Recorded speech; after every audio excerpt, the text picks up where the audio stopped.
Hey everybody, welcome back to another episode of Ask Kati Anything. I'm your host, licensed marriage and family therapist Kati Morton. I'm so glad that you're here.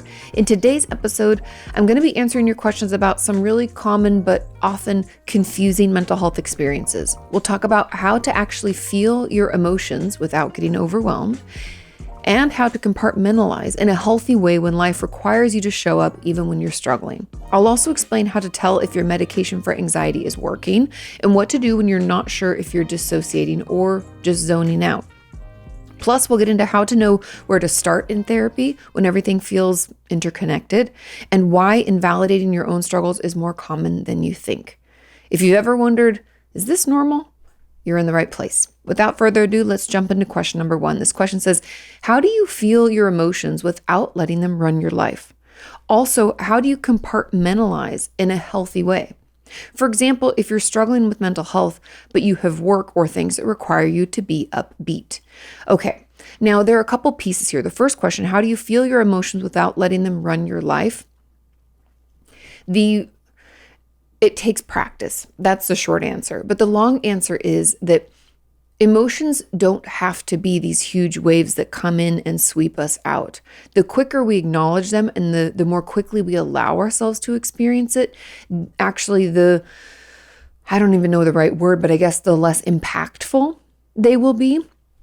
And here's some neuroscience to back that up. Now, we found there was research done, and I'm forgetting the woman's name, and I hate it, but I've mentioned her before. She did research on anger and frustration, different emotional responses that we have and how long they live in our system. Because when we have certain emotional responses, our body releases cortisol or adrenaline, right? To get us ready for action when we go into fight or flight. Now, through this research, she found that an emotion only lasts in our nervous system and in our body chemically for 90 seconds. You heard that right, 90 seconds. The reason that it can feel so big and that it can feel like the emotion continues to harm us or affect our life is because we mentally revisit it. We keep taking ourselves back about how frustrated we've been or how rude that person was or how unfair that situation had been for us. We keep going back to harm ourselves again and trigger that 90-second release over and over and over and over. Now, keeping that in mind, the way to feel emotions without letting them run your life is to be truthful, set aside time each day to journal or tap in, experience whatever it is you're experiencing, instead of what we usually do, and I'm just as guilty, stuff it down and push forward. And I know you might be saying, well, Kati, I feel things throughout the day and I can't feel them in the moment, so I am stuffing them down. We'll get to that. But in general, we need to take a beat to tap in. Now, if you're like, Kati, I can't journal and feel things, that's not going to work for me. I can't set aside time. I have to be triggered in some way. Then find some media that's triggering for you. If you feel like the one emotion you can't express is anger, then I want you to put on some music that makes you angry, or a TV show or the news. That's an easy one, right? That really gets you queued up so that you can express it, and then you can try to journal about it. Or you can even just out loud to yourself, if you have privacy to do this, vent about it. That's another way. Son of a bitch, blah, blah, blah. We can get really agitated, right? We can kick like a ball. We can punch into a pillow. We can scream into a pillow. We can do some things as a way of expressing the anger, and then tapping in. It's okay to journal about what that brings up for us, because anger is usually protective, right? So what's really under that is usually some hurt. Can we tap into that? So that's how we can trigger our emotional response and give ourselves an opportunity to express what we maybe have been repressing. On the flip side, and kind of the second part of this question, I'm going to do that regularly, by the way, because we feel a lot of things all the time. And as we practice and as we do this work, we'll get better and better at setting aside the time, at recognizing, oh, I'm feeling a little tense. Maybe I haven't been expressing myself. Maybe I haven't been honest with myself. Maybe I haven't been allowing myself to feel. We'll get better at that, but that's where to start. And then how do you compartmentalize in a healthy way? There is a tactic or a tool in DBT, which stands for dialectical behavior therapy, that is called back burner. Now, back burner is not repression or suppression of our emotions. Instead, it's, I can't do it right now. Like the person in this question said, I have to work, or I have things that I have to be upbeat. Shit, right? I can't be falling apart right now. We take a deep breath and we mentally back burner it. Now, there's a ton of different ways. You have to find a way that works best for you. For me, what I usually try to tell myself, and it doesn't always work, just throwing it out there. You guys have known that I like cry in public when I don't like to sometimes because I'm too queued up already. Back burner happens, the earlier we can initiate this, the better. Meaning that if I start to feel myself, oh, I'm having a bad day. Oh, my depression is building up. Oh, my anxiety is creeping. I will deal with this later. Sometimes I even like verbally out loud will tell myself, Katie, you can cry about this later. You can't do it right now. And you can do it internally or externally, but have that kind of mantra to yourself. I'll deal with this later. And then you can be really specific. Sometimes it helps for me to be specific. Like, okay, I have to keep it together. I look at the clock. Okay, an hour. I have this meeting for an hour. Then I can step into the bathroom. I can cry. I can be angry. I can get into my car. I can go grab a snack. It's almost lunchtime. Okay, I just have to hold it together for this amount of time. And you tell yourself that specific thing because it's really important for us to, first of all, acknowledge that the emotion is there, not ignore it, right? We're not suppressing this. We're not repressing this. We're acknowledging the emotion is there. We're also identifying how long we have to back burner this before we have an opportunity to actually feel it. And then we're identifying, and then I'm going to let myself do whatever, be rage-filled, be sad, be upset, be whatever, right? We only have to do it for this amount of time. And then I just tell myself that over and over and over and over. And I try to do some deep breathing. That's why I did because just taking a beat, closing our eyes, like giving ourselves a minute to be like, okay, I'll deal with this later. And then we can even shake it off. You trigger this release from your nervous system, which can give you a little bit more time. So all of those kind of tricks help you compartmentalize without completely ignoring the emotional experience, because the goal is never to suppress our emotions. The goal is to acknowledge that they exist and give ourselves space and time to feel them and experience them in our life. And I truly believe, I know everybody's like, feel your feelings as they happen. I don't always think that life allows for that, right? Like I have to show up. I'm going to do a book tour with you guys. I show up, I give talks all over at different schools and presentations. If I'm having a shitty day, I can't show up for one of those things and be like crying, right? Even if that's how I feel. All of us need to know how to set aside time every day to express our emotions, talk about what we went through today and how we feel about it, and back burner when it feels like, we need to cry right now, but our life won't let us. And so I hope that those are some tips and tricks that can help you get through, because it is tricky, but we can do it. Now, moving on to question number 2, it says, how do I really know if medication is working for social anxiety/generalized anxiety disorder? This episode is sponsored by Liquid IV, my summer hydration essential. You know that perfect summer evening, sun's going down, friends are laughing, and you're just fully in the moment. I live for those. But staying energized and, let's be honest, hydrated in the heat is no joke. That's why I always keep Liquid IV on hand. Right now, I'm loving their new Arctic raspberry flavor. It's crisp, refreshing, and actually makes me want to drink more water, which is saying a lot. Just one stick mixed with 16 ounces of water gives you hydration that's faster and more effective than water alone. It's powered by their Live Hydroscience formula, a clean science-backed blend of electrolytes, 8 essential vitamins, and no artificial sweeteners. And it's vegan, gluten-free, and non-GMO too. I take it on walks, pack it when I travel, and honestly, it's become part of my daily summer routine. So if you want to squeeze the most out of these sunny days, give Liquid IV a try. Go to liquidiv.com and use the code Katie at checkout to get 20% off your first order. That's liquidiv.com, code Katie. Hydrate better, live more.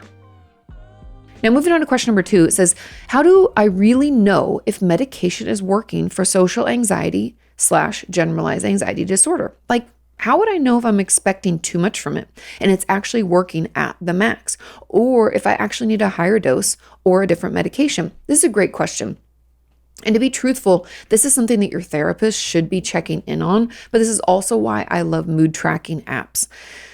If you have done any of those, mood tracking, or you have a therapist, ask them how they think it's working for you, and then you tell them your experience, because we might not realize how much better we're doing because we've kind of gotten used to this new norm. And I just throw that out there as kind of like the first caveat. But overall, if we are on a different psychotropic medication, that's what they call medications for mental health issues, we will know that it's working if we feel better than we did before we started using it. That's how we know it's working. Period. Are our symptoms less? Did we used to feel depressed all day long or really lethargic, and now it's like, I don't know, 1 out of every 4 days, or just for a little blip period here and there? It's working. Okay. That's how we know that they're working. However, I want to throw out the caveat that working does not mean, we have complete remission of our symptoms. Working just means it's working in some percentage of that, right? If we want full remission, that means we have no more symptoms of our mental illness. So generalized anxiety disorder, social anxiety, if our medication is working, we don't technically meet the criteria for those anymore. A coworker invites us out to happy hour with the group from work, and we're like, yeah, and we're actually excited and we have a good time. We chitty chat. We're not in our head about it. We don't have this uncontrollable worry that we can get with GAD, right? We're not like, oh my God, what if this happens? What if, we don't get that anymore. It's gone. Now that we think about it, it's gone. The problem with not having symptoms is that we often don't notice unless we force ourselves to take stock. Having symptoms, we always notice because they're uncomfortable. We don't like them. They're affecting our life and our ability to do what we want, right? So we'll notice when they're still there. But when they're gone, we often forget. I have patients all the time that'll be like, I've been feeling so much better. I don't think I need my medication anymore. And I'm like, whoa, whoa, whoa, whoa, whoa, whoa. You're feeling better because of your medication. Talk to your psychiatrist. Do not just stop any medication without talking to them, right? And they'll sometimes do it anyways and go off, and then the symptoms come back. And so I want you to know that in order to know it's working, we have to just feel a little bit better, period. Some symptoms have resolved themselves. Some are just easier to overcome. Full remission means we don't even have the symptoms anymore. We don't meet the criteria. And I would encourage all of you to seek remission. Now, is it possible for everybody? Probably not. But tell your psychiatrist if you still have symptoms. Tell your doctor, whoever prescribed your medication, let them know of how you're feeling. I feel a little bit better, but not that great, right? Or this symptom has gone away, but this one hasn't. Or if you have any side effects, let them know.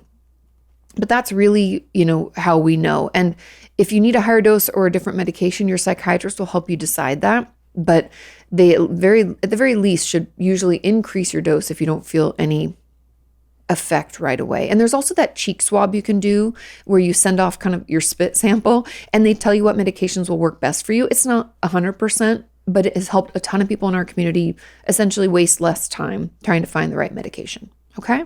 I hope that helps. Moving on to question number 3. This question says, Kati, how can you stop mild dissociation? Good question. I feel like I must be mildly dissociating in therapy and life in general. The problem is I don't necessarily know it's happening at the moment.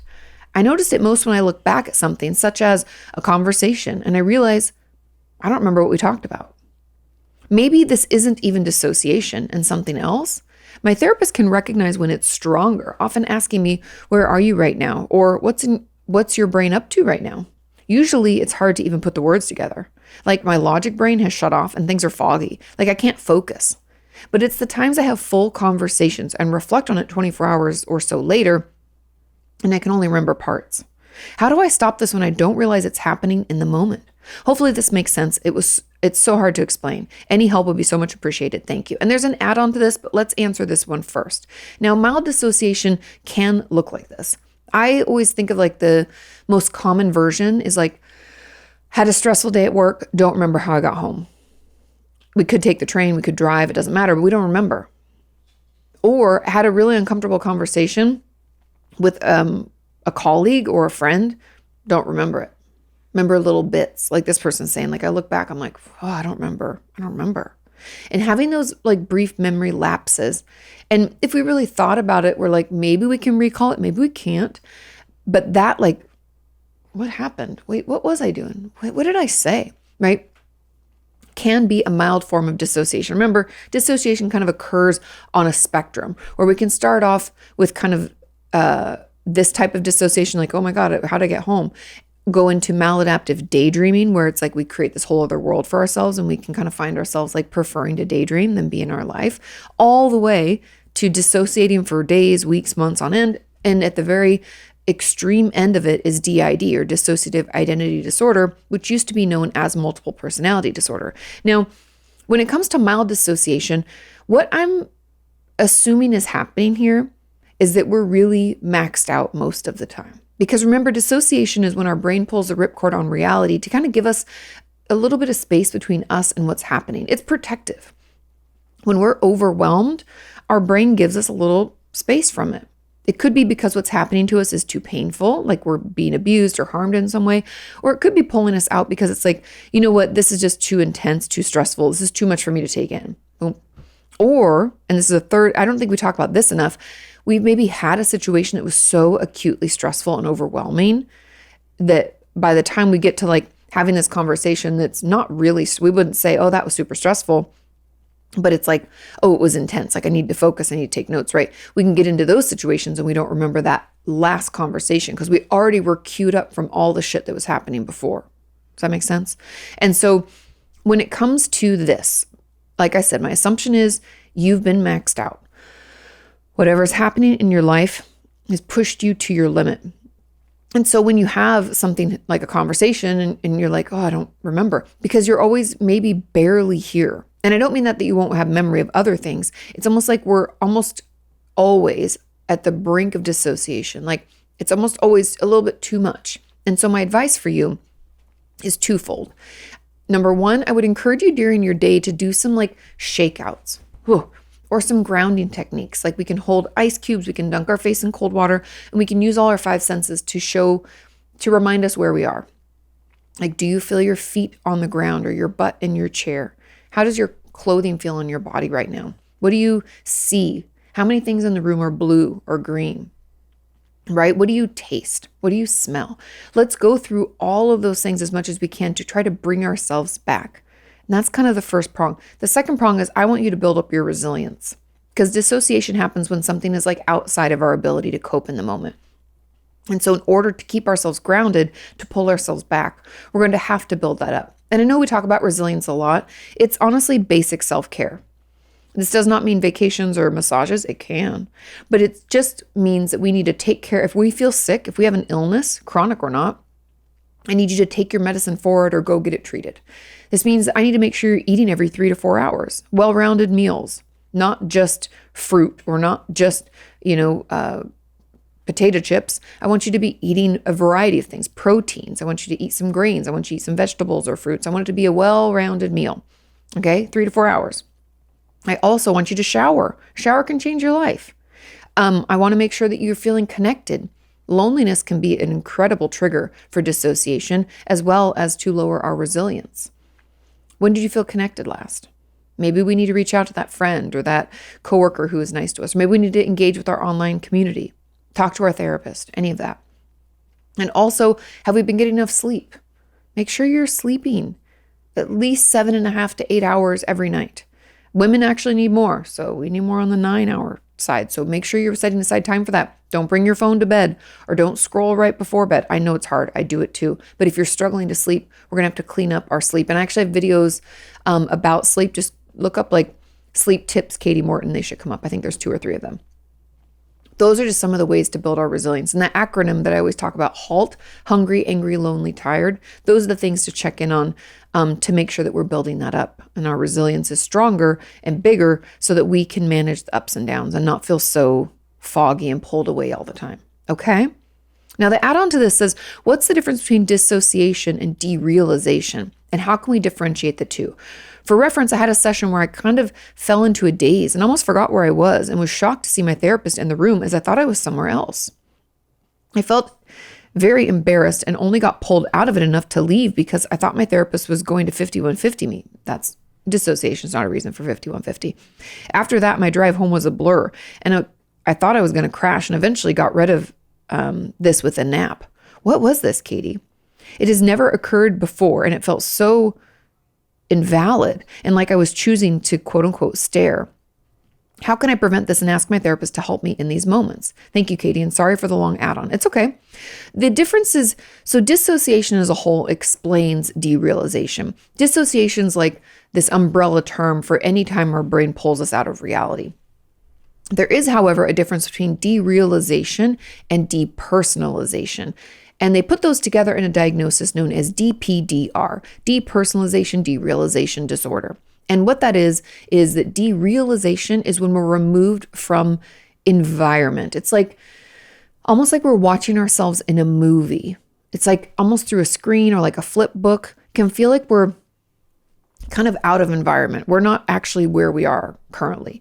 Depersonalization is out of self, which means a lot of people will say like it feels like you're just looking down, watching yourself do things, or almost like you're in your brain and body, but you're like not really present. You have no control over it. Almost like you're, I've heard people say it's like almost like body snatchers. Like you feel like somebody else is doing stuff for you. Or it can just feel like that spacey, like, oh, we wake up and we're like, wait, how did I get home, right? All of that is depersonalization. And so depersonalization, derealization, slightly different, feel very similar. Just depends on like I said, how we experience it. Are we out of our person? Or are we out of our environment? And that's how we differentiate between the two. It sounds like what happened during therapy was dissociation in one form or another, forgetting where you were and being shocked to see that you were in that room. I think you had derealization. You were like out of environment because you thought you were somewhere else, right? You weren't in the therapy room anymore. And so nothing to be embarrassed about. It's a very normal response. Over 50% of people have had at least one dissociative episode in their life, so you're not alone. And the way to have our therapist maybe help us in those moments is to first let them know that this happened. Say, I think what I experienced is dissociation. I was looking it up online and I asked this therapist online and I think it's dissociation. And then we're going to have to try things because if this is the first time it's happened, then we maybe don't know what we need. Therapists can offer verbal cues to bring us back, like the person who was talking about this before, like where's your brain going right now or what's your brain doing, or physical cues. And that's kind of up to us. I've had patients like either, both, or neither, and we come up with something else. But the verbal cue can be like what the person was saying before. Where's your brain going right now? Where are you? Can you tell me a little bit about it? How are you doing right now? And we try to bring ourselves back. We try to make eye contact. That's usually something I have my patients work on because when we're dissociated, we don't make eye contact. Or physical. We could ask our therapist to touch our arm or our back or our hand or whatever feels safe for you. That could be the way that they bring us back. And also there can be things that you can do.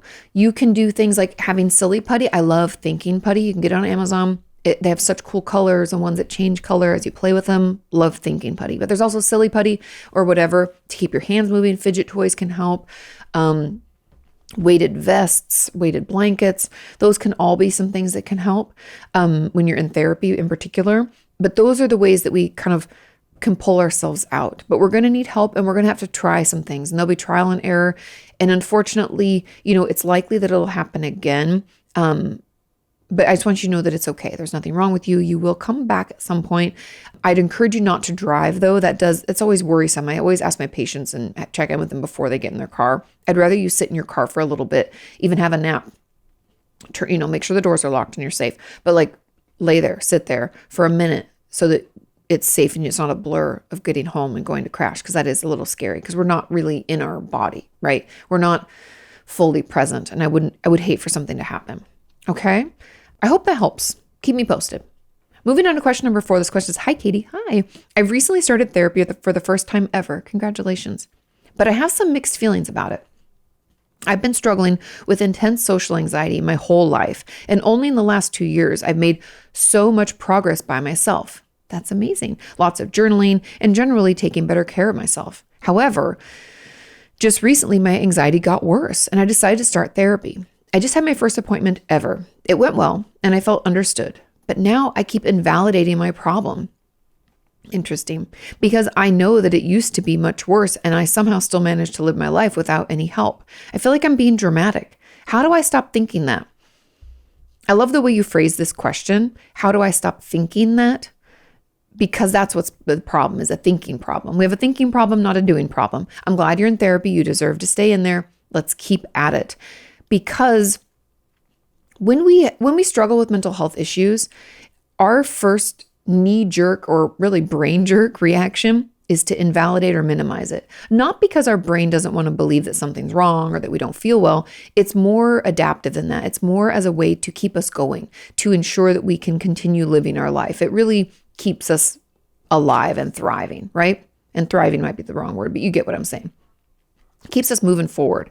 And therefore, it feels like in order for us to keep doing our life, it has to tell us it's going to be okay. That's not that big of a deal, that we've got this. And in some ways that's helpful, right? When you didn't have therapy, you were like, yeah, I got this. I can do this. Just keep pushing forward. I can keep doing this, right? It's almost like that internal motivation to keep us moving in our life and doing what we need to do. However, that's like white knuckling it. That's not enjoyable. That's a struggle type of life. That's a barely hanging on.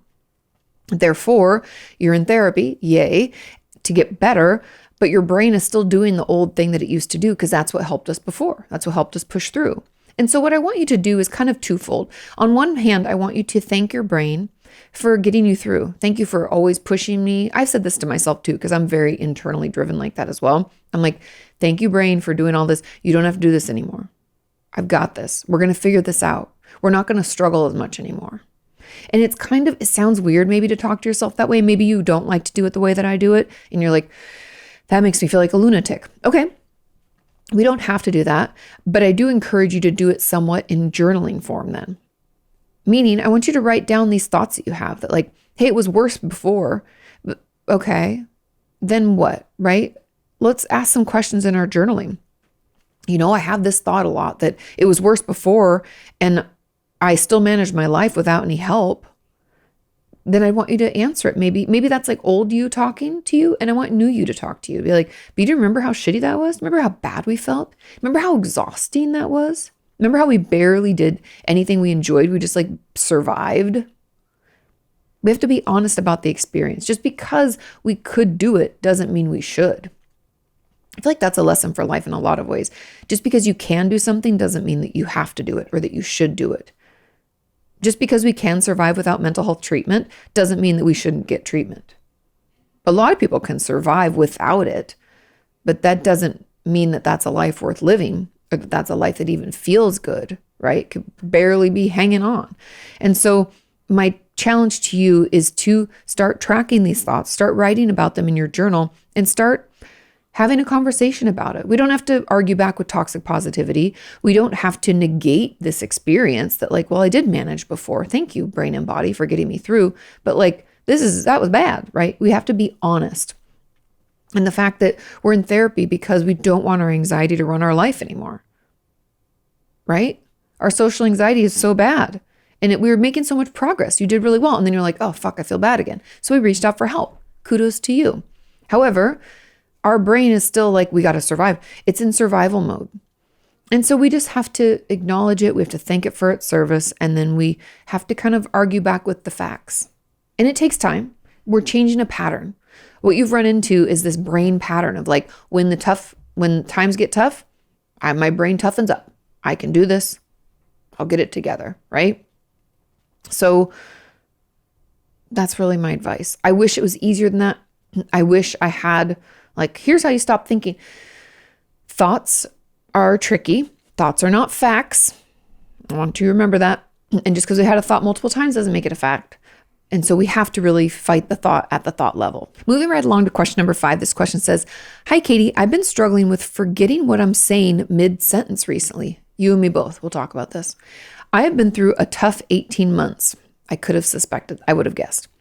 Grief, anxiety, and work stress. I'm also on a waiting list for ASD assessment. ASD stands for autism spectrum disorder. My mind literally goes completely empty, and I need someone to go through what we were talking about so I can remember and then continue what I was saying. I also forget words and get my sentences jumbled. It's really frustrating sometimes. Is this memory issue a normal symptom of stress, anxiety, and ASD? When would memory problems be a cause for concern? Okay.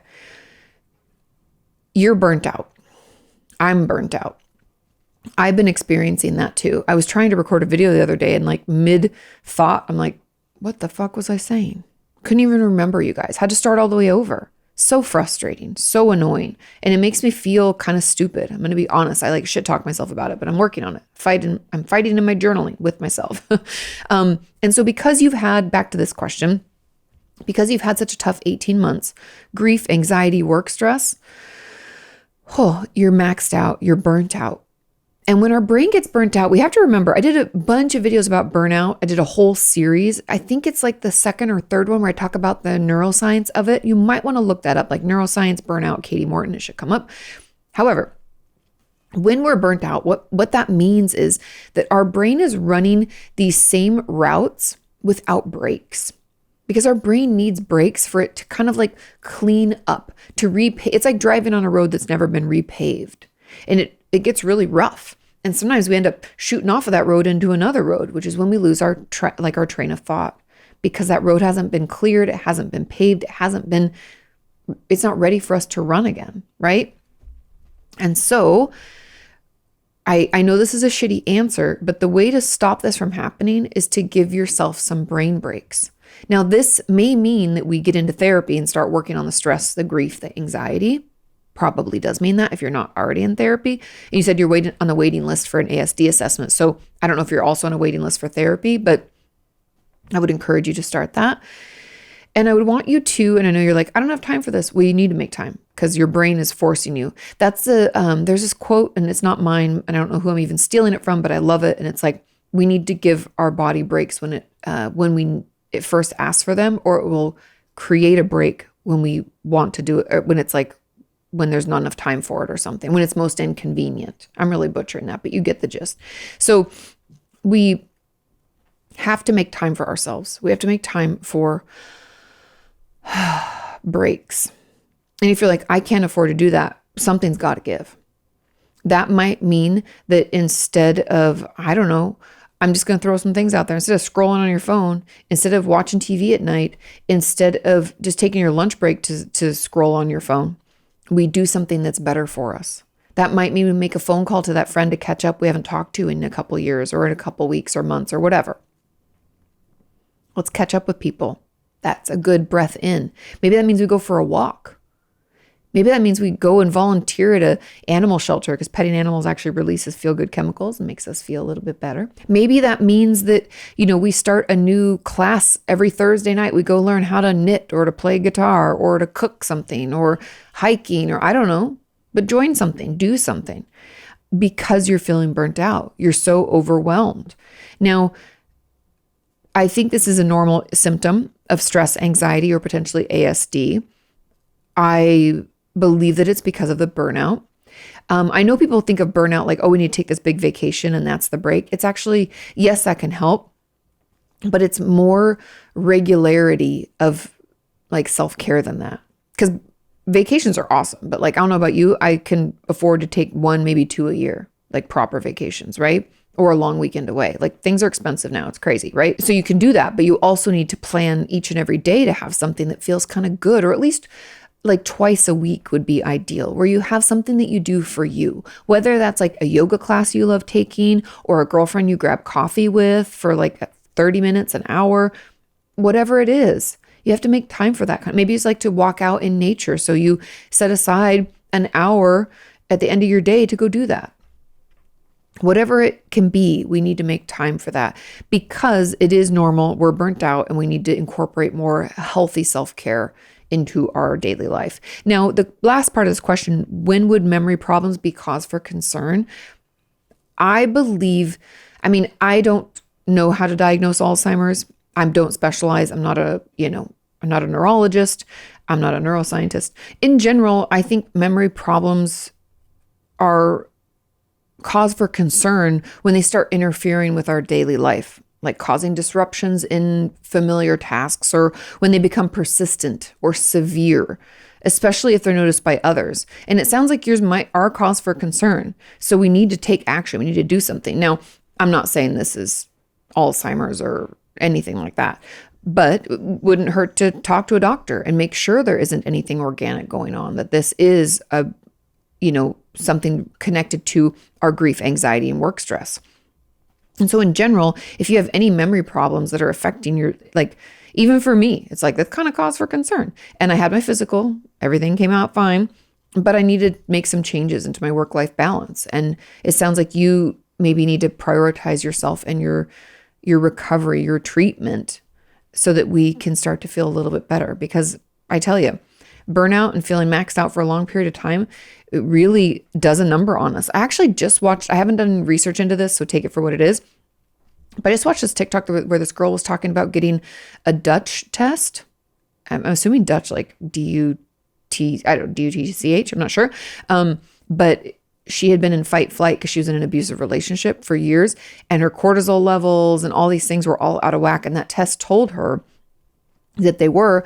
And so there were some simple things that she was supposed to do, and some, medicine she had to take, and therapy she had to get into, and all that stuff. But it's worth looking into just to make sure that we're okay and that our cortisol levels aren't through the roof, because they might be. Mine might be, yours might be. We have to take care of ourselves, right? Okay. Moving on to question number 6. It says, "Hi, Kati. Thank you for this podcast and all the very helpful videos over the years. Of course, I'm so glad that you're here. I'm looking at starting therapy again soon after a year of not going. I'll be glad to start going again, and I'm only dealing with minimal anxiety regarding this. However, something I've been thinking about is, where do I even start? I don't think any of my mental health issues are particularly unusual. They don't have to be unusual to be important and to be affecting you. But it seems like there's a lot of them. And of course, they're likely all very much interconnected. That's usually true. I've dealt with generalized anxiety disorder and major depressive disorder since I was a preteen, 20 to 25 years, and was hospitalized for a brief time a number of years ago due to depression and suicidal ideation. I also have a potential ASD diagnosis coming. Remember, that's autism spectrum disorder. I also have a very strained relationship with my father due to emotional neglect. And then there's the best friend who committed suicide when I was 19. Oh, so we have complex PTSD. And then there's the best friend who committed suicide when I was 19, and the friend group that abandoned me after dropping out of high school at 16, and on and on. I look forward to beginning therapy again and working on processing these things, but I don't want this to end up like my last attempts at therapy, where I only really focus on immediate week-to-week worries. Not because I don't want to go deeper, but because it's so overwhelming to know where to begin. And past therapists haven't really seemed to push things in that direction. Any help would be greatly appreciated. Thank you again for all that you do." Of course, of course. I really would encourage you to find a therapist who specializes in trauma. Now, I know that's not what you mentioned. You're like, generalized anxiety disorder and MDD since I was a preteen. There's trauma in here. The suicidal ideation and being hospitalized for it. Nobody talks enough about how suicidality and that feeling, getting to that point, is traumatizing to the person that it happens to.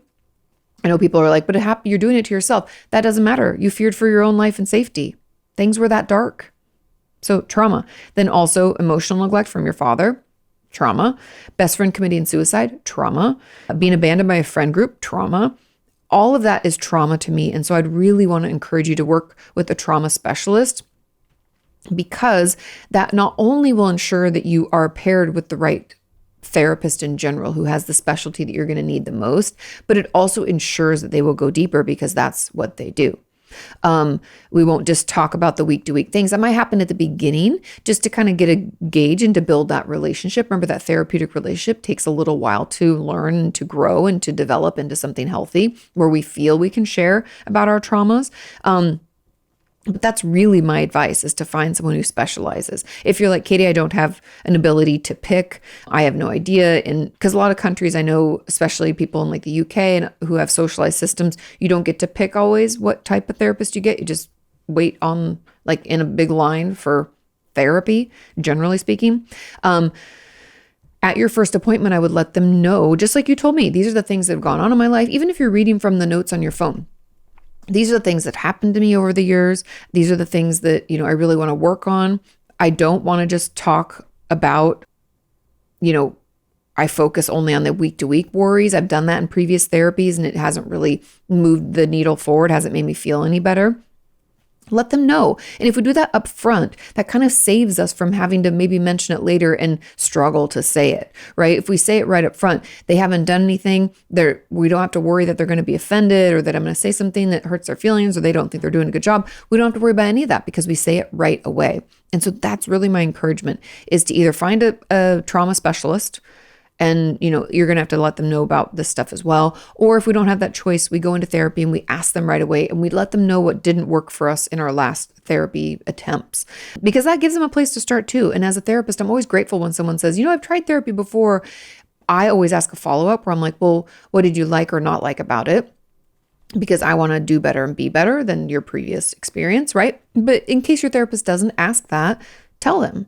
I liked it and I found it really helpful, but I felt like we were just doing my week to week, like dumping what happened. And I really would like to dig more into the things that have really affected me during my life. And then they'll know. Okay. I hope that helps. I know it can feel really overwhelming. I also want to say, for anybody out there who's like, I'm starting therapy and I don't know what to work on, I have all this stuff going on, start with the symptoms that are the most bothersome. Start with the things that are really getting in the way of you living your life. So let's say it's anxiety and it's making it impossible for you to do your job. Then start there. Be like, I have such bad anxiety. I can't give presentations. I have panic attacks and I sweat. And so I haven't gotten promoted and I've actually gotten in trouble. Start with those things first. That's where I always tell patients to start, because those are the ones that are going to harm your life the most. We want to get those under control before we maybe dig into deeper things or figure out where that's coming from. Right now, we need ways to mitigate those symptoms. I hope that helps. Okay. Thank you so much for listening and watching. Thank you for sharing this podcast. It truly does help. Have a wonderful rest of your week. Do your homework, and I'll see you next time. Bye.